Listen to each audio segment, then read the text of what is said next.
This is the story of a man living in the United States in the 1970s.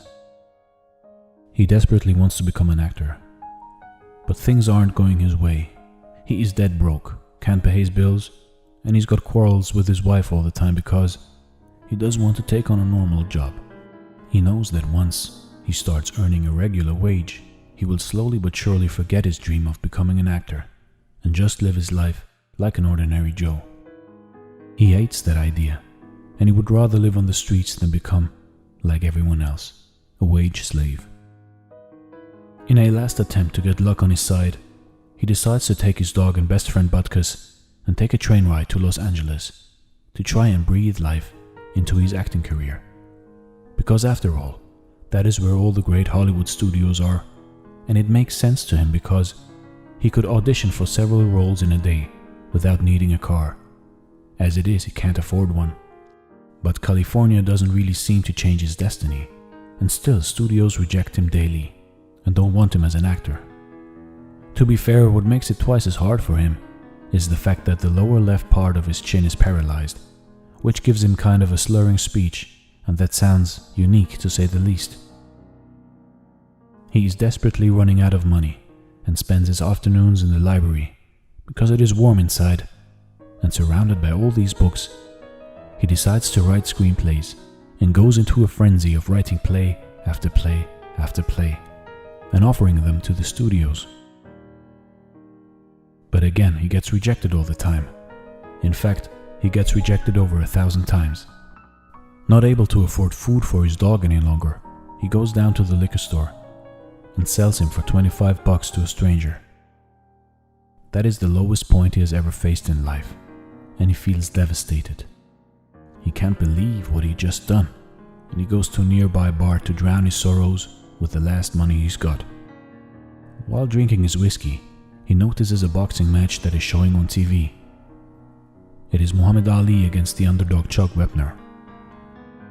Really, this guy, who is regarded as a stumblebum by the boxing community and his family, should be cannon fodder for Ali, and no one really knows how he got the fight in the first place, but somehow he always gets back up when Ali hits him.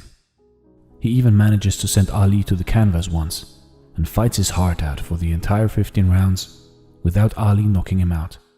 Of course he loses on points, but he manages a moment of eternity against the greatest boxer of all time. For these 15 rounds, Chuck Wepner isn't a loser or a bum. He is a remarkable and vicious boxer. Our hero immediately goes back to his tiny apartment and starts writing a phenomenal script about a white working-class guy from Philadelphia who, against all odds, gets a shot for the heavyweight title of the world in boxing. He sends the script to all the studios, but again, no one wants to touch his story. One day, while auditioning for a role as an actor, after being rejected once again on his way out, he suddenly turns around and remembers that he's got the script in the bag, and shouts to the producers that he's got an amazing story which they should check out. Reluctantly, they take it and promise him to read it. So after 2 days, he gets a call from the studio that they want to make the movie. They offer him $365,000 for the script. But being who he is, he declines because they won't let him play the lead role. After hours of negotiating, they give him the lead role as he agrees to only take $35,000 for the script. So he declines the big money for a chance to become a famous actor. It's a huge risk. But he knows that if the movie gets successful without him in it, he will regret it for the rest of his life. The first thing he does after sealing the deal with the studio is he runs back to the liquor store and stays there for 2 days until the stranger walks by with his dog. He tells him that he has money now and he wants his dog back. But the guy doesn't want to hear any of it. So he offers him over $2,000 and a small part in the movie. He gets to play the referee in the big fight. The man agrees. And so he goes on to produce the movie with a budget from the studio. He uses friends and family for bit part roles to save money, and most of the shots are made in just one take with handheld cameras. He finishes the movie. and the big coming out for the film before hitting the theater is a screening for the Directors Guild in Hollywood. He's got his mother with him, and the theater is packed with around 900 people, all from the film industry. It's not going well. They don't laugh where laughs should be, and the fight scenes are not eliciting any response at all. One by one, people start leaving the cinema, until our hero and his mother are the only ones left. She tells him that he can come back home, put his life back together, get a job, and so on. He guides his mother down the 3 flights of stairs to the lobby, and suddenly he sees the entire audience down there waiting for him, and they start applauding wildly.